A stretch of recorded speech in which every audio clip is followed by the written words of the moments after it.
My name is Jasmine Davila, and my favorite thing is the work of Laurie Colwin. Welcome to the Finding Favorites podcast, where we explore your favorite things without using an algorithm. Here's your host, Leah Jones. Hi there, this is Leah Jones. I am your host of the podcast Finding Favorites. The interview you are about to hear is the very first interview that I recorded for this podcast on the Friday night of Memorial Day weekend in 2020.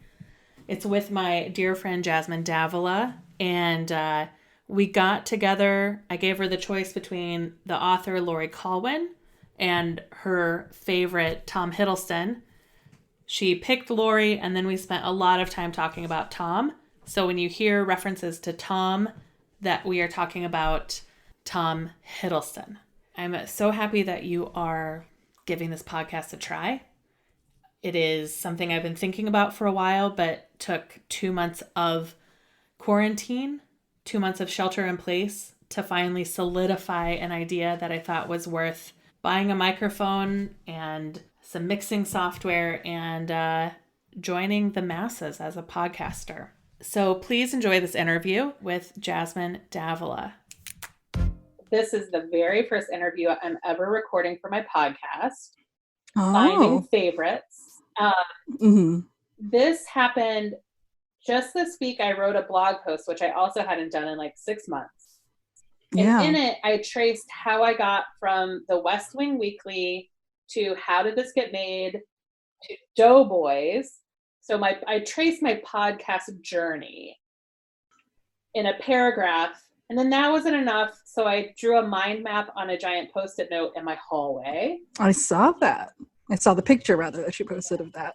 And then that wasn't enough. So then I made a mind map on an app where I tracked like every media that I could think of that I got into from listening to How Did This Get Made, like a giant spider chart. It was ridiculous. Have you already tweeted it to the hosts of How Did This Get Made? No, my plan is that I will record a bunch of these. Yeah.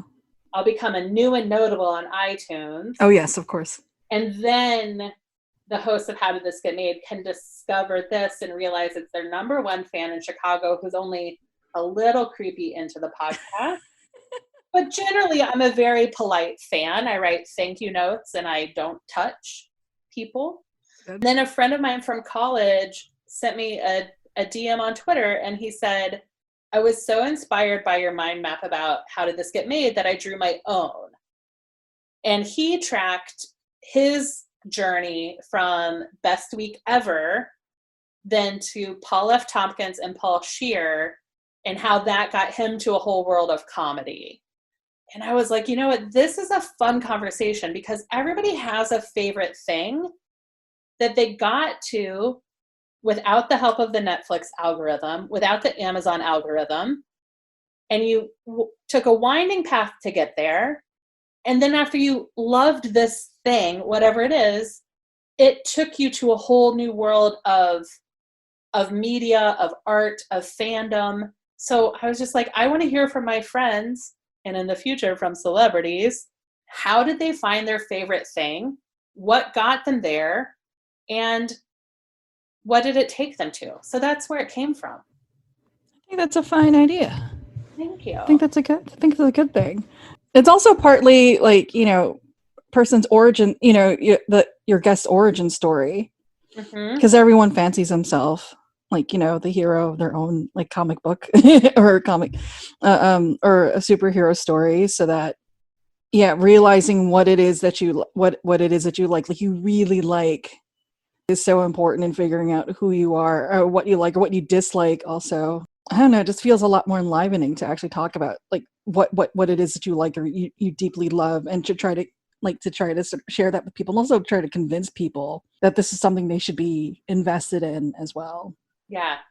Yes. And I think, for the podcast record, I am starting this on like week 9 of the 2020 COVID shelter in place order. And so this desire to talk about people's favorite things comes from living isolated in a world of anxiety and more anxiety about our future. So I this chance to hear from people about stories from their past, and just, it's really fun to hear people gush about the things they love. You know, I think it's part of, maybe we should tell people how we know each other, but it's part of what I think makes Saturday night movies so fun. Oh yeah. And we should definitely talk about that. So maybe I guess we do have to, I have to talk about Tom as well if we're going to talk about. Yes. If we're going to talk about that, we have to tell people about Horny on Main. Would you like to describe Horny on Main? I would, but you know, actually, I feel like there's a story I have. It's sort of a place where the two loves or my two likes that we're going to talk about for the work of Tom Hiddleston and the work of Laurie Colwin sort of intersect. And this is a story that I've told, like, you know, at different live lit shows in Chicago. So if whoever's listening to this, if you're not familiar with live lit, then Google it or come to Chicago and find me and I will tell you all about it. Like in the fall of 2018, there was like this big con, you know, like a big show that came to Chicago where for several $100s you can go and meet your favorite actor and get, you know, and spend another couple $100s and get like their autograph. And this is an opportunity for me to meet Tom Hiddleston with a bunch of my friends who are also fans of his as well.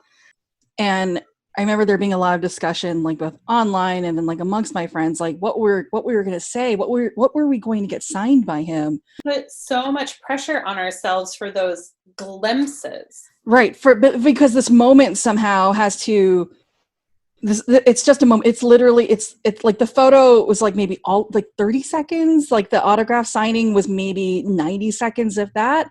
And there is like an immense pressure, both like sort of, you know, sort of externally, but also within myself, that I had to find like the perfect thing to write for him to sign, and then I have to come up with like the perfect funny little thing for him to say, you know, for me to say if he happened to say anything to me. And then I realized that, like, you know, logistics of it all is that it didn't really matter, like, to him what it was he was going to sign for me, right? So right. It mattered to me what he was going to sign for me. And it seems obvious, but, like, you know, you don't know, like, the number of people who will go to these things, like these sort of opportunities, and, like, bring gifts for the artist, like, you know, like fan art and, like, fan fiction and, like, you know, tea and, like, all this other stuff. And I just remember thinking, there is no way in hell I'm gonna bring this dude one more thing he has to pack in his suitcase to take home or wherever he's going to after this. Like, that's not. I'm paying this money. He's gonna sign something for me to keep. But I couldn't think of anything. Like, I didn't have a DVD that I wanted him to sign, or like I like Shakespeare, and he's like, you know, so Tom Hiddleston's like, you know, a great Shakespearean actor, but I don't love Shakespeare, and I know that's like might make me something of a pariah within like the Tom Hiddleston fandom. But that's like a discussion for another show at another time. So I don't love the plays of Shakespeare so much as I love the sonnets, but none of the sonnets really worked for me either. And then I remember that, like, you know, being a fan of Tom and also being a writer means that, like, yeah, it's 99% likely that I'm a fan fiction writer as well. So I was like, but then, like, I never went to the point where, like, yeah, I'll totally have him sign a piece of my fan fiction, because that's that's crazy. Like, that pushes boundaries. Yeah, that's a lot of like, no, that's totally not happening. That would be too much for me. But I do remember writing something where I quoted Laurie Colwin in it. And I was like, oh, well, that's a story that makes me think of like a particular iteration of Tom that I write in my fan fiction. I was like, oh, maybe I could get him to sign like the first page of this thing that, like, it makes me think of him. And so I did. And so that's what I brought in. So you brought your book. Brought in this book, a collection of her short stories, and had him sign like the first page, or like the first page facing the first, like the page facing the first page of the story that makes me think of him the most, or makes me think of him. And of course, like, you know, the moment comes, like, you know, he's sitting there. I'd already had my picture of them, so I was like, oh, this is cool. Like, you know what? I'm not nervous anymore. No, I'm an old pro at this. And I put my, you know, and you're supposed to sort of hand over your thing to like an assistant, or like, you know, someone who's sort of sitting there before they, like, you know, they spell out your name if you want it addressed to you, and as everyone does, and they stick it, like, you know, sort of in the spot, like on the book where it's going to be signed. And like, it was so brief. It was very much like, you know, sees my name, like, okay, fine, like, you know, dude, Jasmine, like, you know, I'm Tom Hiddleston. And he took like a second to look at the cover of the book, and then like a cover of thing. And I'm like, is he going to ask me about this? Because I didn't want to be the person who's like, oh, let me tell you all about it, knowing that there are like 600 people, who would come before me, and 600 people are going to come after her, all going to be like, I need to take this opportunity to tell you. Like, I was very conscious of not wanting to take up more space and time than I needed to, like, in this moment. Yeah. It reminds me of, do you ever watch the TV show Wings? Yes, I did. Yeah. So one of the will they, won't they relationships in that, the only line I remember from Wings, or that I attribute to Wings and is not from it, was the will they, won't they couple. He gave her a birthday present, and what he signed in it was, saw this and thought of you, see everything and think of you. That makes me think of, you took him instead of one of his, because he's Thor, or he's Loki. He's Loki. He auditioned for Thor. If you look on the internet, you will find like the video from his Thor audition, and it's kind of hilarious because he looks like a little surfer boy with like, it's funny. It's just funny to me. Not like hilarious. Well, yeah, it is pretty funny, but yeah. So you could have like brought one of the Avengers movies like everyone else, but instead you brought something that you read this, you think of him. Nobody has ever brought him a Laurie Colwin group selection of short stories. So you gave him a little blip of like, wait, what? Yeah. Even though he didn't get to sit in it and sit with you and have the conversation it deserved, you gave him, I think, a moment that changed the monotony of what those meet and greets must be like. I mean, I like to hope so. And I feel like maybe that's a little asshole-ish of me to be like, oh, well, I'm not like the other girls. I'm not like the other fans. I'm special. And I will certainly cop to having that feeling. I think because when it comes to my fandom, like when it comes to being a fan of Tom and like being a fan of Laurie, to sort of like try to connect the two, it's like they're like things that I sort of don't necessarily like try not to participate in, I guess. Like an example of that is being like,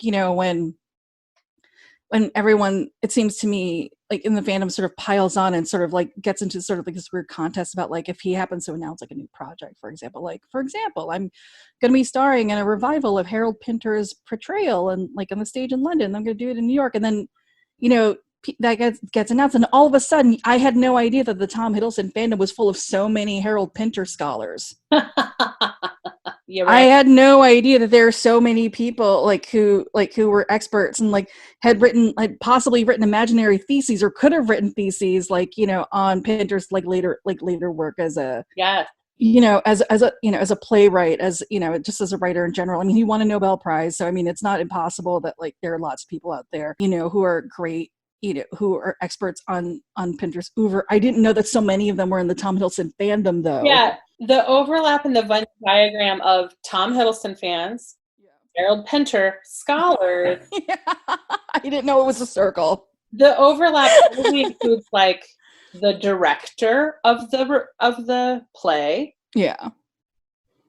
Yeah, it would be like, it would be Jamie Lloyd, the guy who directed the play, right? And maybe like the widow, Harold Pinter's widow, maybe, and maybe, and I think that's about it. And then when it comes to Laurie, it's like I feel like every few years there's some sort of precious, sort of pseudo winsome, like nice white lady food writer who discovers her or is like, oh yes, Laurie Colwin was like too pure for this world and written all these beautiful essays on like the art of like being alone and like cooking and she was a domestic like sensualist and blah blah blah. I'm like, yeah, I guess that's true, but it's not like I knew her, like I was 1 degree of separation from her, but again, like very tenuous. But every time like I read, like I feel like I'm always reading like some essay, like someone in BuzzFeed or even the New York Times is like, oh, I wonder, like, oh, she made like the most perfect roast chicken and like this, and I'm like, yeah, but I don't know. I don't feel like I know Laurie like any better just because I've read her work like so many times, because I am just so much that older. I've been reading her since I was like 17. Yeah. But it's like, I think that it's like, I think it, with the way that I feel about her work and the way that I feel about Tom Hiddleston's work is the way that a lot of people feel about the things they love. It's that they want to sort of, they don't want them, you don't want to overdo it. You don't want to kill it. Right. In the in belaboring and like going over and like sort of going over it and sort of picking apart every little thing that you do, which fortunately you can't really, I can't believe you say fortunately, I take it back, which you can't really do with Laurie Colwin because she passed away like a long time ago. She passed away like maybe the year that I started reading her, right? Whereas with Tom, he's alive and well, though there have been highs and lows in that experience for myself as well as for other fans in terms of following his career, what we perceive as sort of going on in his personal life. It's like, you're always sort of challenging. I'm always like sort of challenging myself, or feel like he's challenging me, exactly how invested do I want to get in him as a person, versus him just as as like a character, like, in my work, or just like as a public figure who I don't know and don't have any right to know about.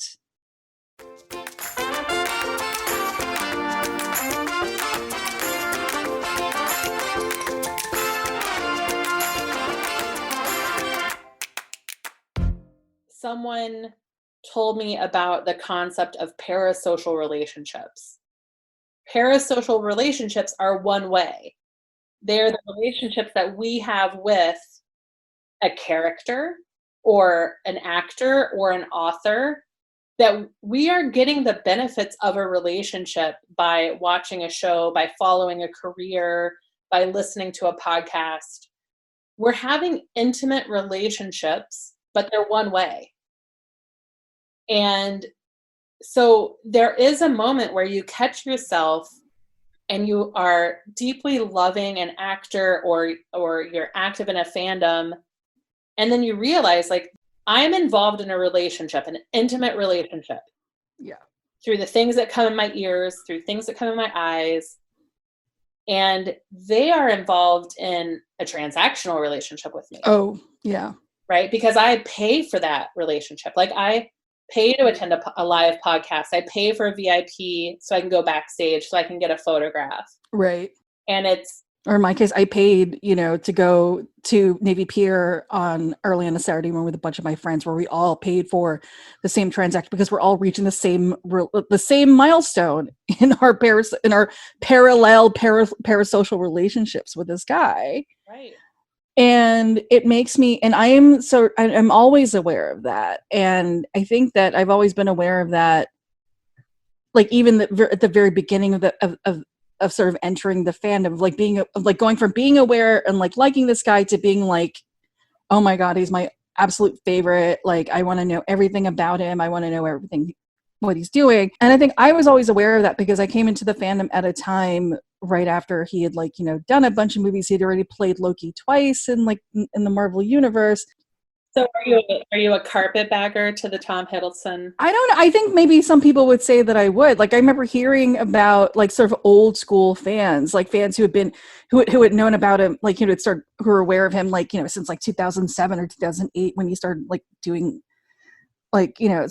film appearances or doing stuff on TV, or I got to see him when he was in this this little theater company. It's oh, I'm so old school. I'm therefore, I'm a longer fan, and I know everything about Shakespeare. I know what Shakespeare plays he's been in, and and therefore I am higher up the ladder than you people who've only seen him in the 2 Thor movies, and that's fine. But I think that when it's weird because I think that you sort of go through, because again, this is a podcast about finding your favorites. What is your favorite? Who is your favorite? Why do you like them so much? And then you sort of learn that there are sort of right ways and wrong ways to like something. Mm-hmm. When you're not the only person who likes a person, when you're in fact part of a community that has a name, that are called Hillstoners, because these are gatekeepers. And gatekeeping in fandom, that is nothing new, but the way that the gatekeeping is sort of performed, and how it can only really be performed by certain people. Right. Can't we just like the thing we like and talk? No, you absolutely can't just like no, not at all. The answer to that is always no. You can't just like a person. You have to like the right things. You have to you have to like everything. And the second you take pause and say, you know what, maybe he shouldn't have gone out with that person, which is like a whole, like, again, like a huge thing. Or maybe that was like not the best thing to say during your Golden Globes award speech. It's like you're immediately like accused of being a traitor or disloyal, or you don't like him as much and therefore you lose points. And I'm just like, no, I really don't. I think I just maybe tend to think a little bit differently. Yeah, I think there has to be room to love something and be a critical thinker, and to have your own reactions and not just like move with the crowd of fans on how you like a thing. Yeah. So yeah. And just knowing that, and honestly, it makes it, I mean, that's a way to sort of keep to stay engaged, because I can't just sort of blanket just like Tom Hiddleston the way that I just sort of like have a blanket love for like 90 Day Fiance, right? You know, I think it's a question of like, it's a question of expectation. Before we turned the microphones on, you started talking about how you got to the Laurie Colwin books. Right. Yeah. So that was like, I must have been, I want to say a junior or maybe even a sophomore in high school. And the school that I went to, we had like 2 different libraries at the time. Like the school has since expanded, like, you know, it's all different now, but there used to be like a lower school library, and, you know, just all like, you know, like for K through like 4th or 5th, no, like K through 5th grade. No, K through 4th grade, excuse me. And then middle school and upper school, because you don't have upper school when it's a private school. You go to upper school, you don't go to high school like the rest of you plebes, okay? So that was like, I'm so old that I went to junior high and high school. Oh my gosh, that's so retro. In my hometown now, there's middle school and high school. Like junior high is not even a thing anymore. But I went to public school in Indiana. Yeah, this is when I was in private school, but for like the few years I was in public school in New York City, like in the 80s, like it wasn't junior high, it was IS, it was intermediate, because PS wouldn't be public school, it was primary. It was a wild time. I barely remember it. But then I started going to private school, and so I'd go to the library a lot, because like I just loved this building that the school was housed in, and the library, like the middle school, like sort of like upper school library was great, because like, you know, you walk in, there are like these little carrels, and like, you know, like the bookshelves are all like really big and sturdy and heavy enough that you could climb them, even though of course you were not allowed to. You weren't supposed to, but I mean, it's like, dude, they're huge ladders, and like, you know, and I'm like, you know, 17, and I'm trying to climb to like, you know, get like the copy of like, I don't know, some D.H. Lawrence novel or something at the very top. Like, I'm gonna climb that bookcase is what I'm saying. They put those big sturdy bookcases in because they knew there was no stopping teenage girls from climbing to get to their Exactly book. Right, exactly, like you weren't going to stop us. I think she might have been recommended to me by the woman who ultimately gave me my first Laurie book. Who was that person? So that woman was a woman by the name of Frances Tolliver, and I will always remember her for a number of things, namely is that like she was super nice, but she was like the sort of like, you know, sort of low key, like very powerful sort of person, as in like she was like, she'd been the college advisor at my school for like years and years and years, and so her ability to get girls into like, to get like multiple girls into like all of the Ivies of their choices, like was legendary. Like, you know, she was pretty much unstoppable. So of course the year that I became a senior, she was not my college advisor, because she decided to retire from that. She taught English, like, you know, in the upper school, and I had never actually had her as a teacher until my senior year. And all the seniors, like, you know, you really don't have to do anything else except for your spring project. So if your spring project is you're going to write a paper, that's great. Your spring project is you're going to like go work as an intern, like your dad's law firm. That's another thing too. I think I just took classes. I just took 2 classes. I continued taking Spanish, and I took a creative writing class with her. It was me and 2 other girls in my grade. And we just like wrote, like, we basically just met in the cafeteria. We wrote short stories. I couldn't for the life of me tell you what my stories were about. And she told us what books to read, and she told me to read Laurie Colwin. I think I'd already read one of her books or 2 of her books at that point. She's like, okay, great. Well, you know, she I don't think she, like Ms. Tolliver said, like, oh yeah, she was a friend of mine, and like she was this totally famous food writer, whatever. She was just like, I think you would really like her. Yeah. So when I think of Laurie Colwin, you gave me 2 of her books. Mm-hmm. I think of, I'm like, there are these beautiful essays that have recipes in them. Yeah. And so I didn't read it thinking like, this is amazing food writing. I was like, the way she describes having a dinner party. Yeah. When she tells you how to make a roast chicken. Mm-hmm. Beautiful writing. I assume really good recipes. I haven't actually made any of her recipes. Yeah. But you gave me those books maybe 3 to 5 years ago. So in my 30s, going on 40s, what was it like being 17, reading this old white lady in London talking about throwing a dinner party? How did you connect to that? I didn't get to the home cooking books until I was in college, actually. Oh. Well, actually, no, that's not true. I think because of the really, it never occurred to me, I don't think of myself as a good reader. And when I say a good reader, like someone who reads voraciously, who reads like different things all the time.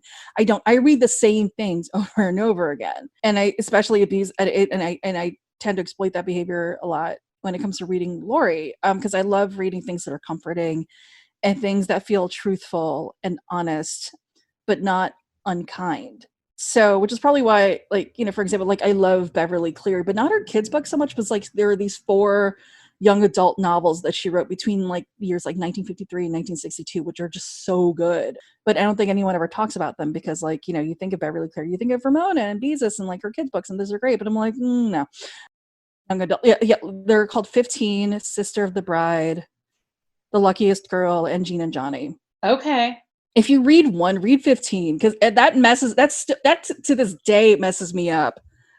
Because it just perfectly describes being 15 and a 15-year-old girl and not popular and sort of unsure, but also very excited about the idea that this boy who delivers horse meat to the dogs, to the households of the people that you sit for, might actually be interested in you. It's incredible, and and they haven't been updated to be made more contemporary. There's this weird, this sort of dodgy bit where she and all the other cute white friends from high school go to Chinatown for an exotic dinner, and that's kind of sketchy, but it was also 1957, so right. That's exactly what it was like, and that's what I want.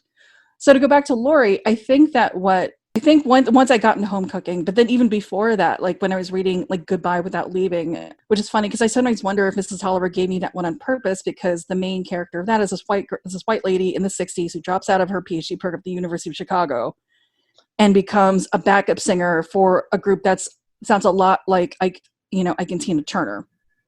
Wow. It's a wild story, and I didn't even really make the connection when I read it. I was like, oh yeah, Geraldine, wait a second, Geraldine went to the University of Chicago, I'm going to the University of Chicago. Is this what Mrs. Tolliver thinks I should do? I should finish or drop out and then go join a band. And I was like, I probably could do that if I really wanted to. And I think that for me, the way that Laurie wrote women, and I don't know if I've ever read if I've ever read anything of hers that was written by the point of view of a man. I don't think I knew she wrote nonfiction. Oh yeah. I mean, that she wrote fiction. Oh yeah, she writes fiction. I'm sorry. I feel like a bad friend. I totally should have given you a copy of oh my God, you know what you would absolutely love. Definitely you need to go. I will buy you a copy of this, or I'll send it to you. You need to read Happy All the Time. Happy All the Time. All right. I have her Amazon page open, and I will get something from an independent bookstore like Women and Children First. I won't order it from Amazon, but it's the easiest way to look at all her titles. Okay. Yeah, the thing about Laurie's books is that I think every few years they get reprinted. They're never out of print, but they're almost always the kind of book you have to have the bookstore order, no matter if the bookstore is Barnes and Noble or if it's Women and Children First or Unabridged or whatever. Mm-hmm. So I think that what it came down for Laurie is that the way that her characters, and first because their novels are very short, they're short, and then the essay collections, or not the essay collection, but the short story collections, everything's really, I think one thing I like about it is they're not overly long. She's not writing Infinite Jest. She's not writing Infinite Jest. She's not trying to write Persuasion, which is another book, not by Laurie Colwin, by Jane Austen, that I read over and over again, because I think she cared a lot about the way, and then she wrote about this a lot in her essays too, in Home Cooking More Home, in the food writing that she does. She cares about how people live, how they eat, the homes that they make for themselves, why they, what it is, why they're having dinner, the way that they are, why are they eating it, or what is it they're eating, what do they choose to read.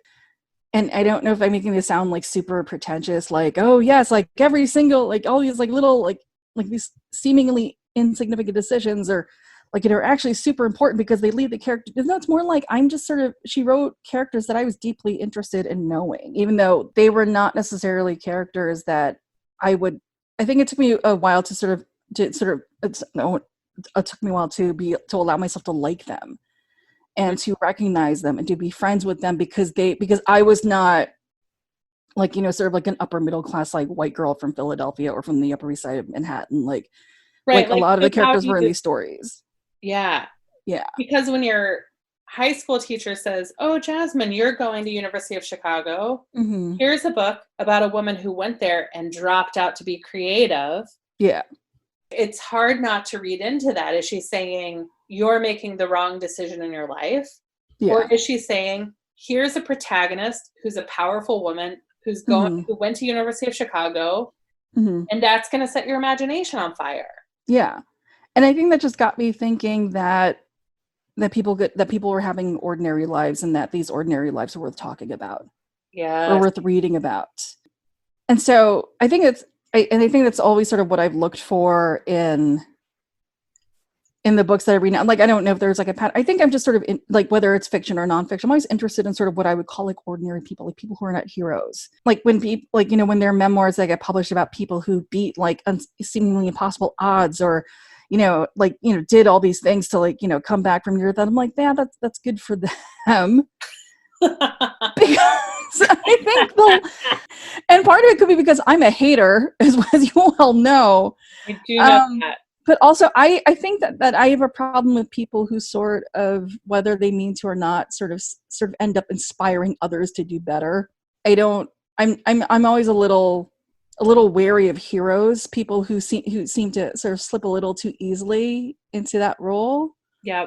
Which is probably why, but like, sort of, this doesn't make, I don't know, which is probably why I like dog rescues so much, like following all sorts of pet rescues like on social media, because like these people are just like, they don't strike me as having a hero complex. Like, sorry, that's like a little off topic, but yeah, I'm not off topic. I'm not so much into I think I'm not so much into heroism. I don't really care about heroics and like big grand gestures like that. I mean, romantic ones, oh sure, but like when it comes to things like I live a life of inspiration because I'm an inspirational person, like that doesn't mean anything to me. Right. It makes me think of the photographs of Vivian Maier, that Chicago street photographer who was a nanny and died in obscurity, and then and now someone is making like a lot of money off of her work now. I think it might be a distant relative. I feel like as long as there's a relation, that's fine. But I guess I like the idea that that ordinary lives and like ordinary characters are special, and that they're worth talking and they're worth thinking about and they're worth loving. So, and I think that's where Laurie like really gets me, because like, her characters like, are not without their quirks and their eccentricities, but they're not like sort of, I don't feel like they're sort of put there in order for me to sort of instantly emulate. They're for me to sort of to get to know and to recognize, and that's always been much more fruitful. And so of course, like, I guess like when it comes to sort of like my other love for Tom Hiddleston's work is that it's weird. Like I feel like he's sort of been, I don't like, God forbid he ever like someone in a circle or like friggin' listens to this, is that he's always struggling to find like the right part that will sort of center him properly. Mm-hmm. And to be honest, I sort of dread when that day comes, when he like plays like the perfect, and like certainly there have been attempts at that in his career that like, some more successful than others. You think he's had attempts to play the perfect role that like, he could carry on top of my career? Like if things were different, like he would be like an A-list, like he would be like, it's funny. It reminds me of like a conversation that my brother Patrick and I once about, because we talk about pop culture stuff all the time, and we were talking about Bradley Cooper, and I think this was maybe A Star Is Born had just been announced as a project. It had been just announced that Bradley Cooper was going to be like readapting and like, writing and directing a new adaptation of the film, and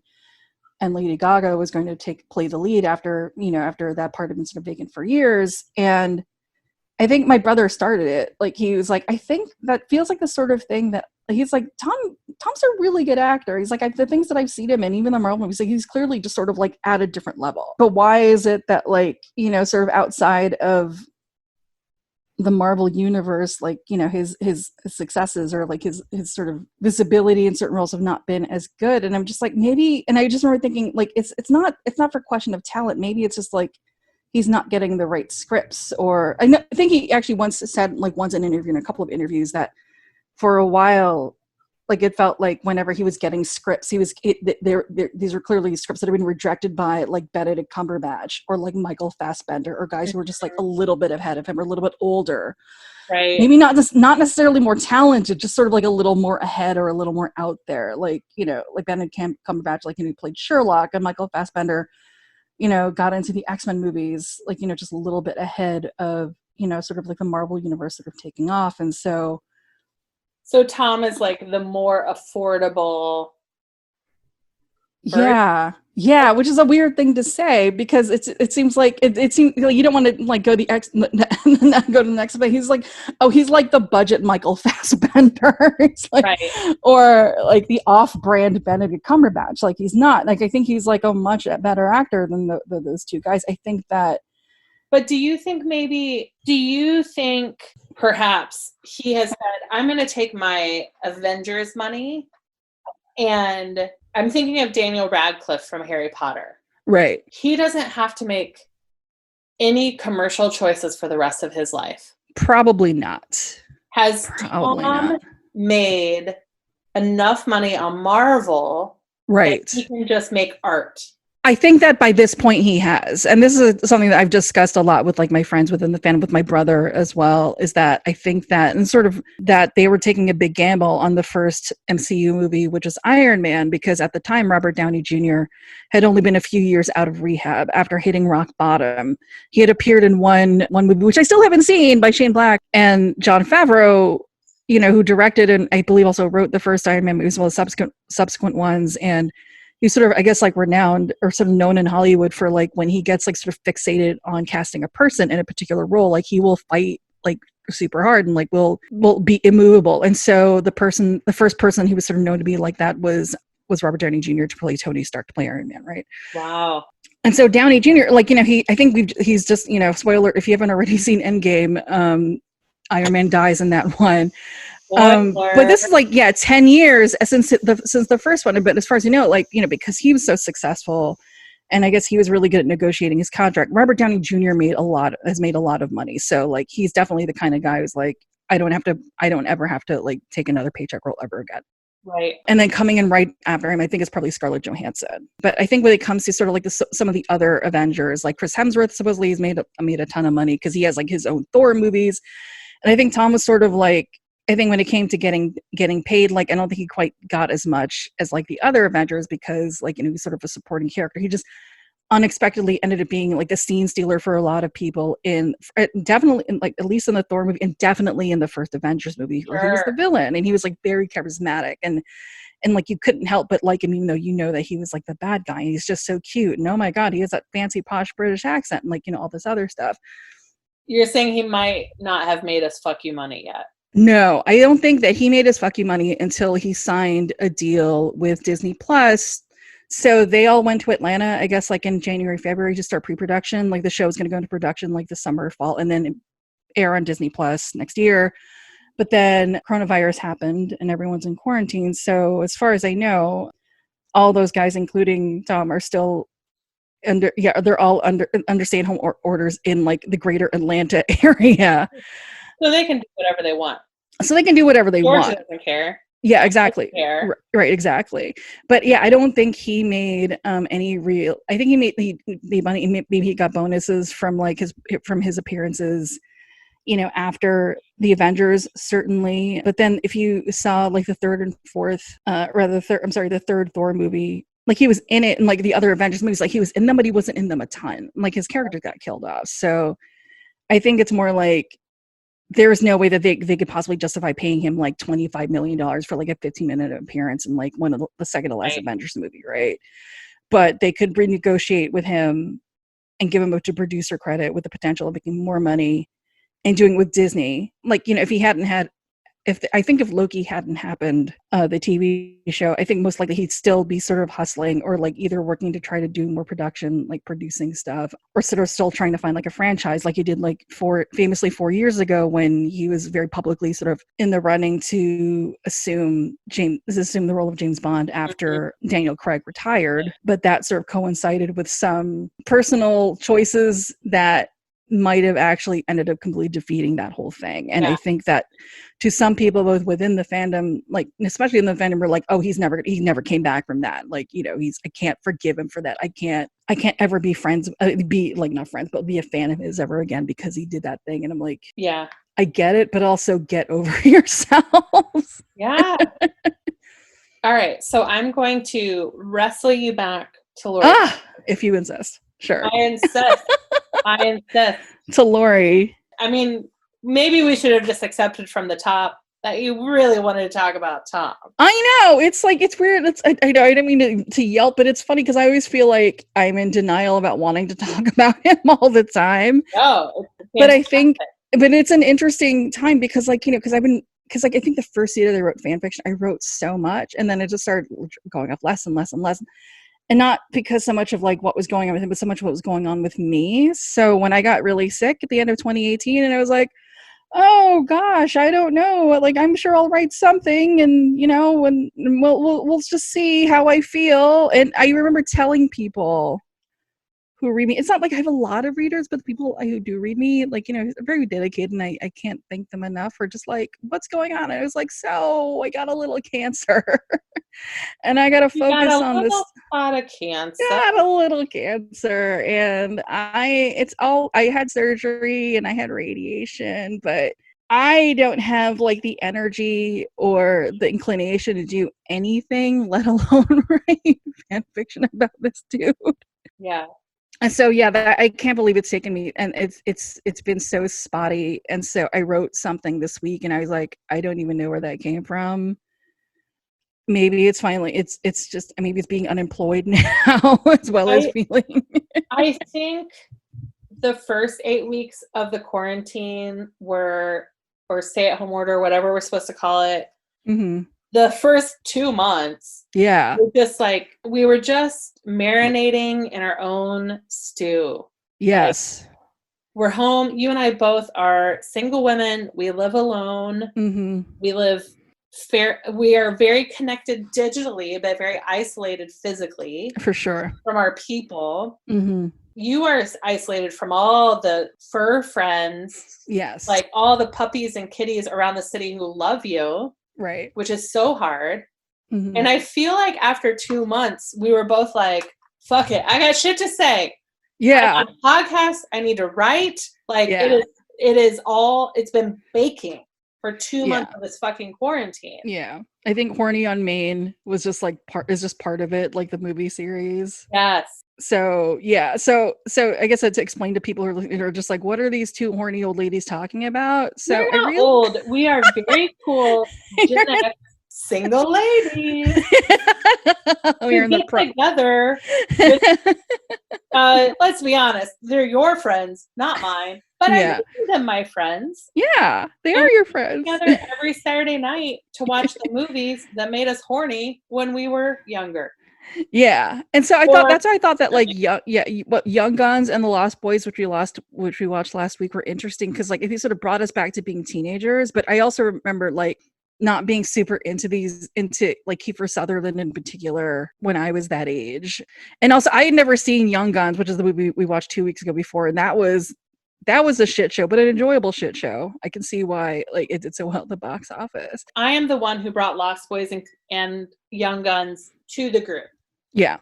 And I will say that my middle school social group was, are you Kiefer Sutherland or are you into Christian Slater? Those were our North Stars. Yes. And you were a Kiefer girl or a Christian girl. Yeah. Not religious, but like, so Young Guns, Lost Boys, Heathers, Young Guns 2, which gets Christian involved. Yeah, I think we've already agreed that we're going to watch Young Guns 2 because of Christian Slater, but I wanted to watch Pump Up the Volume first. Yes. Because that's a horny Christian Slater movie. Heathers, not so much. No, Heathers is There's nothing horny about Heather. No, not at all. Like it's campy and it's hilarious and it's like a brilliant movie, but like for the purpose of this series, which is basically sort of like, to get your Gen X knickers in a twist, that ain't it. Which is why I'm excited. But I think that after 2 weeks of sort of watching movies that came out when we were teenagers, I'm sort of excited to get back to watching movies where we feel a little bit closer to our age. So the movie that I programmed for tomorrow night, I've seen. I've never heard of it. Oh yeah. Okay. Yeah. For a while, I think like maybe 2 or 3 years ago, all of these movies, there are only 4 of them directed by this English director named Joanna Hogg, were available to for free to stream on Netflix and on Amazon and whatever. And they've all been pulled, I think, because like she's gotten a little bit more famous. I think Tom's been a little more famous. So again, she's a woman named Joanna Hogg. She's in her 60s. She only started making movies when she was in her 40s. Inspirational. I will take it. Yeah, absolutely. And so she cast Tom, I think, sort of like in his first starring role in one of her first movies. This movie, I think from 2007 or 2008, called Archipelago, which is about like this family, this sort of like dysfunctional family that decide to go away for a holiday before the son, played by Tom, goes off for a year to volunteer in Africa, and how that decision is sort of like doesn't come without like its own costs, and how it sort of basically everybody in his family makes that decision about them. And then so that was like I think the first movie of his that this woman Joanna Hogg had directed, and then the second one, which is what we're watching tonight, is called Unrelated, and it's about a woman. I guess I may as well just like say what it's about, because like there isn't a lot of plot. It's about a woman in her 40s named Anna, who decides to join an old school friend, sort of like long like vacation in Tuscany, despite the fact, or maybe because of the fact that this woman Anna is fighting with her husband a lot. So the husband gets left behind in London. She's going to go off to Tuscany and hang out with her old school friend, who she kind of knows, and like her and sort of like her relatives, like her new husband, and like because they're like the olds, like the people who are in their 40s and 50s, and the youngs who are the later teenagers. Of course, like Tom is one of the youngs, and so is his sister. His sister, yeah, amazing. Exactly. Yeah, his sister Emma Hiddleston, who I don't know that she's acted in a while. So that was, I think, her first film role, was acting with her brother, but playing his cousin, not his sibling, in the movie. And sort of what happens basically when you're like a 40-something-year-old woman who doesn't in Italy, but you don't really seem to have a lot in common with the other 40-somethings. So you end up sort of falling in with like the 20-somethings and what happens there. So I'm very excited to watch it. Yeah.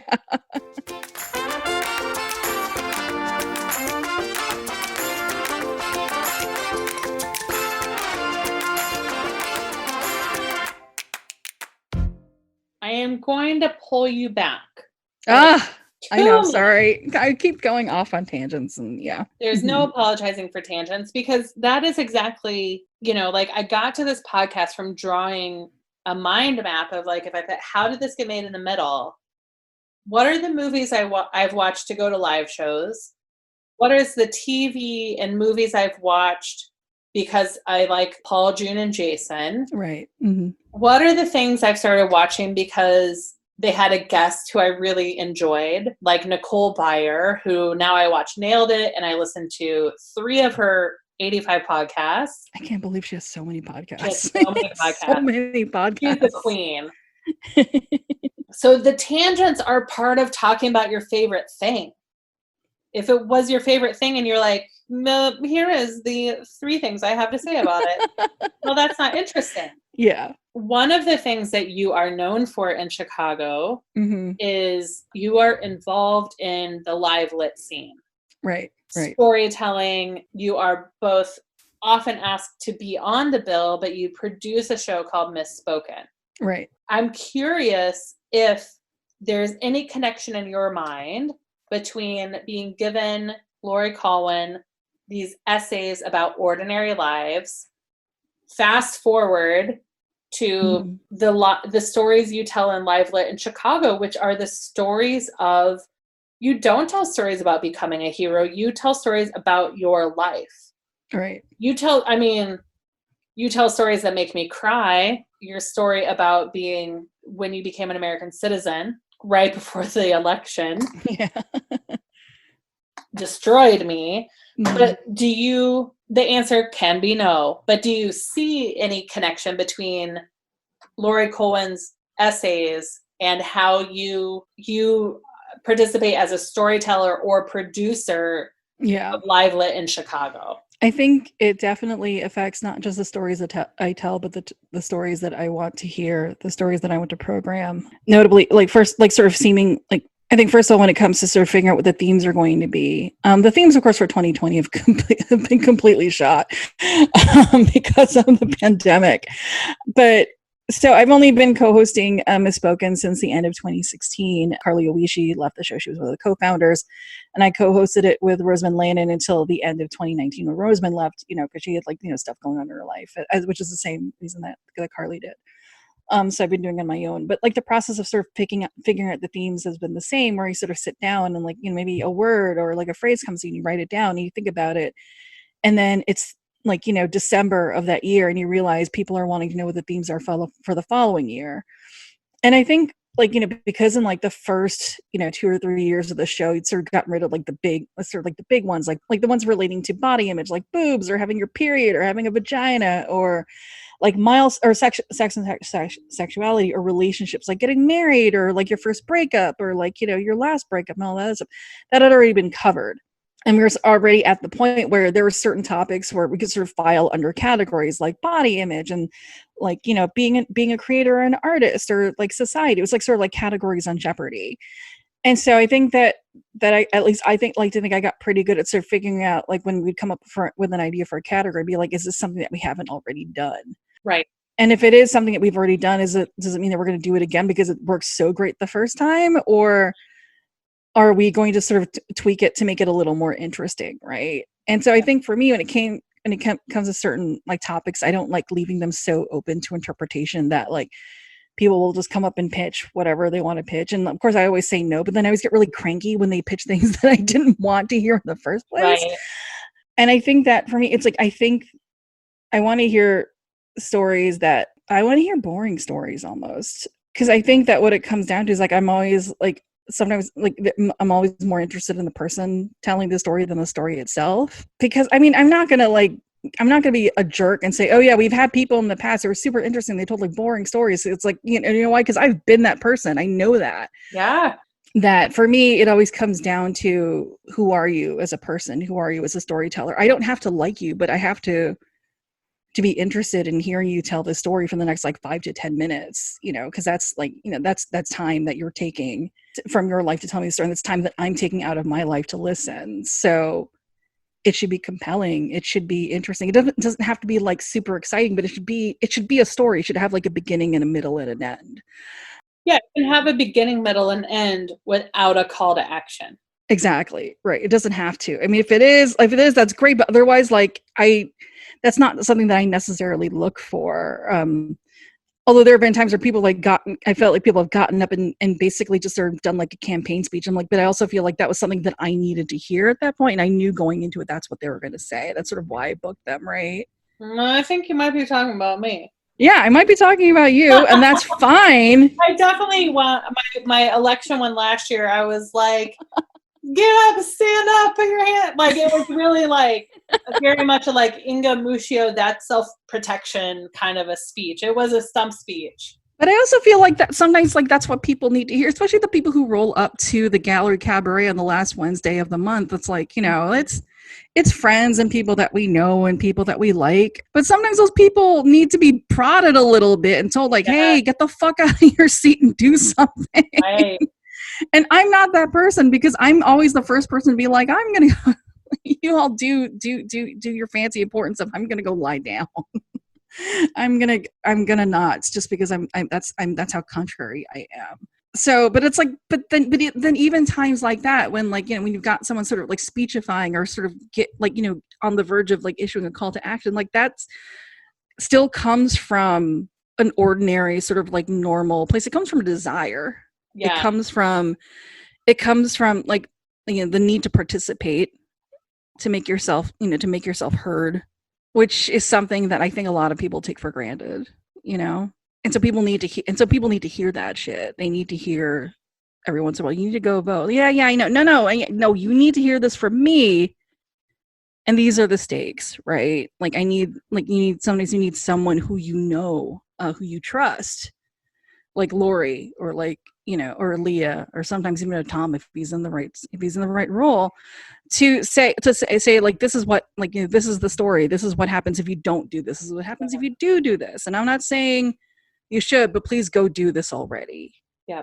Because I didn't do it like once upon a time, or I did do it and it was awesome. And thank you so much for being my very first guest. Oh, sure. I hope you can someone delete the random traffic noises that still managed to get picked up by my microphone. I thought about shutting myself up in my closet, but it's we're now getting to that point in Chicago weather where it's going to be very, very warm very soon. No. And I would have suffered. It would have been an unpleasant situation for me. Yeah. We have not reached the point of this is not a high-end podcast with millions of subscribers. And in the future, when we're both famous. Right, yes. And people say, Leah and Jasmine, they published their first books in their 40s. Exactly. That's when we'll have to start covering ourselves in, that's when we'll have to start putting a blanket over the computer. Or we'll have podcast studios. Yes. The world will reopen and we'll be allowed to go to a studio. Yeah, we'll have a live audience. What would you like to promote that is maybe timeless, like social media? I guess Misspoken. That's something I'm always happy to promote, though, to be honest. I feel like right now the future of that is unclear. I think, virtually, we've been doing these shows on Zoom and that's been fine. But I think you told me this, that the Gallery Cabaret is no longer, that the bars be allowed to reopen after the. Yeah. And that the landlord effectively evicted those guys. So we're going to have to find a new home. Yeah. So Misspoken is this amazing live lit series in Chicago that Jasmine is the current curator and producer of. It's the last Wednesday of the month. They book women and female identifying people to tell stories based around a theme. Yep. And all of the shows, or many of the shows, are archived. Yeah, they're all available as a podcast. The performances are recorded and tweaked a little bit, and they're all archived, available through the Apple iTunes, the Apple podcast store. So great.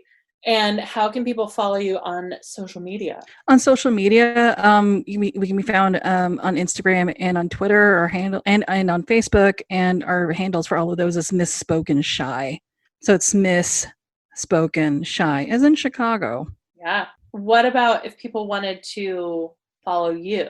They want to follow me. They can follow me on Twitter and on Instagram and Tumblr, because I still use that, as Jasmine D. So that's JASMINED. I don't think I want to admit how long I knew you before I realized it wasn't Jasmine as an action verb. Be Jasmine. That it was actually your first name, last initial. Yeah. Too long. It was too long, Jasmine. Yeah. I do occasionally get, maybe like once a year, I'll get a request from someone on one of those platforms asking if they can have my handle. And I'm like, no, maybe not. Well, thank you for being my very first interview. Hey, congratulations. Finding Favorites. Yay. Who knows when you're listening to this world, if I recorded it appropriately, or if you're listening to round 2. Well, if we have to do a round 2, maybe we can do it while we're watching a horror movie. Yeah. That'd be funny. All right. Well, thank you so much, Jasmine. Thank you.